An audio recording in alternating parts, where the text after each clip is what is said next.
You're watching Planet Search with MS. Planet സെർച്ചിലേക്ക് Paris നഗരത്തിൽ നിന്നും സ്വാഗതം. പാരീസ് നഗരത്തിലെ ഒരു പ്രസിദ്ധമായ ഒരു മ്യൂസിയമാണ്. ആ മ്യൂസിയത്തിൻ്റെ ഗാർഡനിൽ ഇറങ്ങി നിൽക്കുകയാണ്. ഗാർഡനിൽ നിന്ന് സംസാരിച്ചു തുടങ്ങുകയാണ്. അപ്പോൾ ഇവിടെ ഇപ്പോൾ ഒളിമ്പിക്സ് നടന്നതേ ഉള്ളൂ. ഒളിമ്പിക്സ് തൊട്ട് കഴിഞ്ഞ ഉടനെയാണ് വന്നത്. അപ്പോൾ അതിന് വേറെ ചില കാര്യങ്ങളൊക്കെ വ്യക്തിപരമായ കാരണങ്ങൾ കൊണ്ടും അല്ലാതെയും, പിന്നെ ഒളിമ്പിക്സിൻ്റെ ആ തിരക്ക്, ആ സമയത്ത് പാരീസിൽ വരിക, അത് കഴിഞ്ഞിട്ട് വരാം എന്ന് കരുതി ഇരുന്നതും ഉണ്ട്. രണ്ടും ഉണ്ട്. വരണമെന്ന് വിചാരിച്ചു, നടന്നില്ല. പിന്നെ വരുന്നതിന് തന്നെ ഈ പ്രതിബന്ധങ്ങളും ഉണ്ടായിരുന്നു. ഇവിടെ വന്നിട്ട് ഈ തിരക്കിനിടയിൽ പെടുക എന്നുള്ളത്. പിന്നെ ഇപ്പോൾ കാര്യങ്ങൾ മൊത്തത്തിൽ ഒളിമ്പിക്സിൻ്റെ രീതി അനുസരിച്ച് ഇപ്പോൾ ലണ്ടനിലൊക്കെ ആണെങ്കിൽ ഒരു ആഴ്ചയിൽ ഒരു ട്രെയിനിലൊക്കെ യാത്ര ചെയ്യുന്നതിന്, മൊത്തം ട്രെയിനിലും ബസ്സിലും യാത്ര ചെയ്യുന്നതിന് ഒരു ട്രാവൽ കാർഡൊക്കെ കിട്ടും. അതൊക്കെ ഇവിടെ പാരീസിലും ഉള്ളതാണ്. പക്ഷേ ഒളിമ്പിക് സമയത്ത് അവരെ അതെല്ലാം എടുത്ത് മാറ്റി. അതൊന്നുമില്ല. മാക്സിമം ഫെയർ കൊടുത്താണ് യാത്രയല്ല. അങ്ങനെ അത് മറ്റൊരു കാര്യം. അപ്പോൾ അതിവിടെ വന്നതിന് ശേഷം ഇവിടെ വന്നതിന് ശേഷം ലണ്ടനിൽ തിരിക്കുന്നതിന് മുമ്പ് തന്നെ മനസ്സിലായി അങ്ങനെ ആ ട്രാവൽ കാർഡൊന്നും ഉണ്ടാവില്ല എന്നുള്ളത്. പക്ഷേ ഒളിമ്പിക്സ് ഇവിടെ ഭയങ്കരമായിട്ടുള്ള ഒരു സ്വാധീനവും ഒരു വൻ വിജയത്തിൻ്റെ ഒരു ആഘോഷവും ഒക്കെ ആയിരുന്നു. അപ്പോൾ ഈ ഒരുതരം ഈ സാഹോദര്യത്തിൻ്റെ, ഒത്തൊരുമയുടെ ആ ഒരു സന്ദേശമാണല്ലോ ഒളിമ്പിക്സ് കൊടുക്കുന്നത്. അപ്പോൾ അതൊക്കെ ആ പാരീസിലെ ജനങ്ങളുടെ ഇടയിലേക്ക് അത് പകരാനായിട്ട് ഭയങ്കരമായിട്ട് ആഘോഷിച്ചു. ഫ്രാൻസിൻ്റെ ഒരു വലിയ ആഘോഷമായിട്ട് തന്നെ നടന്നു. അപ്പോൾ അതിൽ തന്നെ ഈ ജൂഡോയ്ക്ക് ഉള്ള അവാർഡ്, റെയ്ന, അയാൾക്ക് ജൂഡോയ്ക്കുള്ള ഗോൾഡ് അവാർഡ് വാങ്ങിയതിന് ശേഷം പ്രസിഡന്റ് മാക്രോൺ അയാളെ ആശ്ലേഷിക്കുന്ന ഒരു പടമുണ്ട്. അപ്പോൾ ഈ പടം കണ്ടാൽ തോന്നുന്നത് ഈ റൈനർ, ജൂഡോയ്ക്ക് അവാർഡ് വാങ്ങിയ റൈനറും ഫ്രഞ്ച് പ്രസിഡൻറ്റും കൂടി ഒരുമിച്ചാണ് ഈ അവാർഡ് വാങ്ങിയതെന്ന് തോന്നും എന്നാണ് അതിനെപ്പറ്റി വിശേഷിപ്പിക്കുന്നത്. അപ്പോൾ ആ നിലയ്ക്ക് അങ്ങനെ ഒരു ആളുകളുടെ ഇടയിലേക്ക് ഭയങ്കരമായിട്ടൊരു ആ ഒരു വിജയത്തിൻ്റെ, ആ ഒരു കൂട്ടായ്മയുടെ ഒരു വലിയ സന്ദേശം ഈ പാരീസ് ഒളിമ്പിക്സ് തരികയുണ്ടായി. പിന്നെ ഇതുവരെ നടന്ന ഒളിമ്പിക്സുകളിൽ ഏറ്റവും കൂടുതൽ ടിക്കറ്റ് വിറ്റ ഒരു ഒളിമ്പിക്സ് കൂടിയായിരുന്നു പാരീസ് ഒളിമ്പിക്സ്. അതൊരു വലിയ ഭയങ്കര വിജയമാണ്. ആളുകളുടെ ആ ഒരു പാർട്ടിസിപ്പേഷൻ, അവരുടെ സാന്നിധ്യം, അതാണല്ലോ ഏറ്റവും വലിയ പ്രധാനപ്പെട്ട കാര്യം. പിന്നെ ഇതിൽ നമുക്ക് പിന്നെ ഒരു ടൂറിസ്റ്റ് പ്രധാനപ്പെട്ട, ഇപ്പോൾ എനിക്ക് പേഴ്സണലായിട്ട് ഞാൻ പലപ്പോഴും വരുന്ന ഒരു നഗരമാണ് പാരീസ്. അപ്പോൾ ഇവിടെ ഇപ്പോൾ ഇത് പല പ്രധാനപ്പെട്ട ചില ടൂറിസ്റ്റ് കേന്ദ്രങ്ങളിൽ കൂടി നമുക്ക് യാത്ര ചെയ്യാം. അതിലൊന്ന് ഇതാണ് ഈ സെൻ നദി.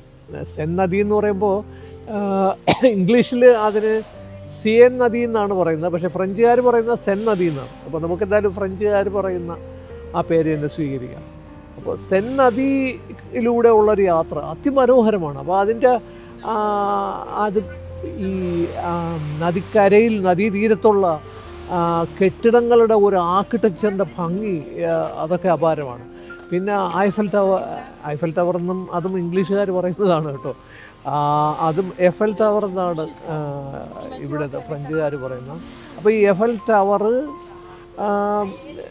എൻ്റെ തീരത്ത് കൂടി, എഫൽ ടവർ കാണത്തക്ക വിധത്തിൽ ഈ സെൻ നദി കൂടി പോകുന്ന യാത്രയുണ്ട്. അപ്പോൾ അതൊക്കെ അതിമനോഹരമായ കാഴ്ചകളാണ്. ഒപ്പം ഇതിൽ ഇപ്പോൾ ഇവിടുത്തെ കെട്ടിടങ്ങളുടെ ഈ ആർക്കിടെക്ചറിൻ്റെ കാര്യം പറയുമ്പോഴത്തേക്ക് ഈ ഒരു പ്രത്യേക ഒരു ലിമിറ്റ് ഉണ്ട്. കെട്ടിടങ്ങൾ ഇങ്ങനെ കെട്ടി ഉയർത്തി ആകാശത്തേക്ക് എത്ര കെട്ടി ഉയർത്താവുന്ന രീതിക്കല്ല, അങ്ങനെ ചെയ്തുകൂടാ, അതിന് ലിമിറ്റുണ്ട്.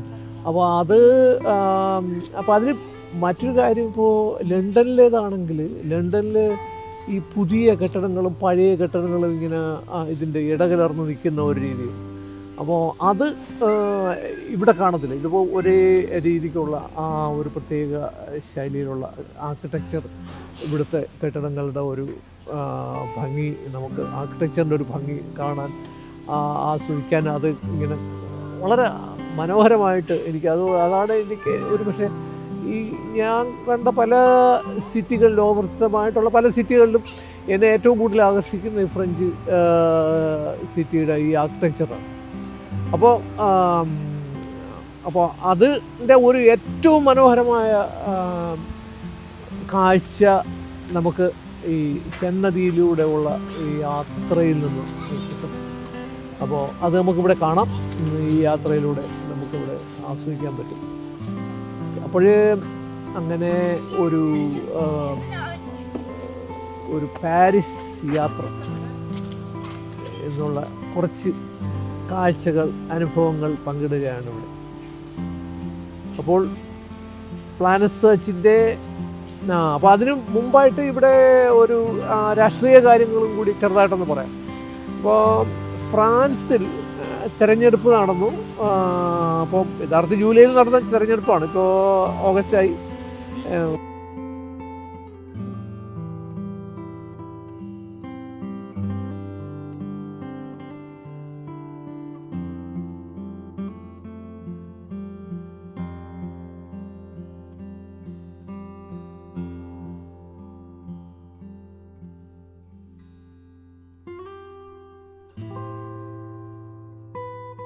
പക്ഷേ 2 റൗണ്ടായിട്ടാണ് തിരഞ്ഞെടുപ്പ് നടക്കുന്നത്. ആദ്യത്തെ റൗണ്ടിൽ 50% കൂടുതൽ വോട്ട് കിട്ടുകയാണെങ്കിൽ ആളുകൾ വിജയിച്ചതായിട്ട് കണക്കാക്കും. പക്ഷേ അത് അങ്ങനെ അല്ലാത്ത 50% മുകളിൽ കിട്ടിയില്ലെങ്കിൽ അതിൽ 12% മറ്റോ മുകളിലുള്ള ആളുകൾ എല്ലാം കൂടി രണ്ടാമത്തെ വോട്ടിങ്ങിന് പോകും. രണ്ടാമത്തെ വോട്ടിങ്ങിന് പോയിട്ട് അവർ തിരഞ്ഞെടുക്കപ്പെടുകയാണ് ചെയ്യുന്നത്. അപ്പോൾ ബഹുഭൂരിപക്ഷം അങ്ങ് 2ാം റൗണ്ടിലാണ് തിരഞ്ഞെടുക്കപ്പെടുന്നത്. അപ്പോൾ അതിൽ ഒരു കാര്യം, ഈ ആദ്യത്തെ റൗണ്ടിൽ ഇവിടുത്തെ ഈ വലതുപക്ഷ ലീപെൻ എന്ന് പറയുന്ന ആളുടെ സ്ത്രീയുടെ പാർട്ടി ഫ്രണ്ട് നാഷണൽ അതിവിടെ 1ാം സ്ഥാനത്തെത്തി.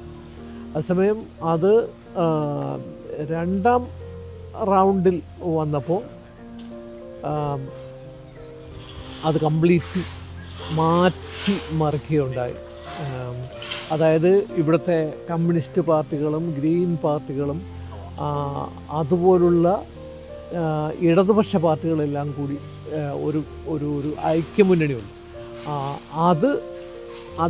അതും പ്രസിഡന്റ് മാക്രോണിൻ്റെ പാർട്ടിയും കൂടി സഹകരിച്ച് പ്രവർത്തിച്ച് ഈ വലതുപക്ഷത്തെ അകറ്റി നിർത്താൻ, 1ാം സ്ഥാനത്ത് ആദ്യ റൗണ്ടിൽ വന്ന പാർട്ടിയെ അകറ്റി നിർത്താൻ സാധിക്കുകയും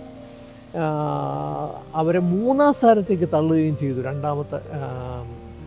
2ാം റൗണ്ടിൽ ഈ ത്രികോണ മത്സരം ഒഴിവാക്കി നടന്ന പല തെരഞ്ഞെടുപ്പിലും പല സീറ്റുകളിലും അങ്ങനെ ഒരു വലിയ വിജയം നേടി 3ാം സ്ഥാനത്തേക്ക് ഈ വലതുപക്ഷ പാർട്ടിയെ വർണ്ണവിവേചനവും വലതുപക്ഷവും വെറുപ്പും ഒക്കെ പ്രഘോഷിക്കുന്ന ലീപ്പൻ്റെ ഫ്രണ്ട് നാഷണലിനെ 3ാം സ്ഥാനത്തേക്ക് തള്ളാൻ കഴിഞ്ഞു. അപ്പോൾ അങ്ങനെയാണ്. പക്ഷേ അതിനുശേഷം പിന്നീട് ഒരു ഭരണ മുന്നണിയായിട്ട് വരുന്നതിനുള്ള ചർച്ചകളൊക്കെ നടക്കുന്നതേ ഉള്ളൂ ഇപ്പോഴും. അത് കാരണം ഇവരൊരു തെരഞ്ഞെടുപ്പിന് വേണ്ടിയുള്ള ഒരു സഖ്യമാണ് നടന്നത്. അപ്പോൾ ഭരണത്തിന് ഇനി തീർച്ചയായും പല ചർച്ചകളും ഇനിയും നടക്കുകയും ഒരു പുതിയ ഭരണത്തെയും പ്രധാനമന്ത്രിയും ഒക്കെ തിരഞ്ഞെടുക്കും ഉടനെ ഉണ്ടാവും എന്ന് പ്രതീക്ഷിക്കാം. അപ്പോൾ പാരീസ് നഗരത്തിലെ ഈ ബിലെ മ്യൂസിയത്തിൽ നിന്നും തൽക്കാലം വിടാം. സന്തോഷം. Thank you.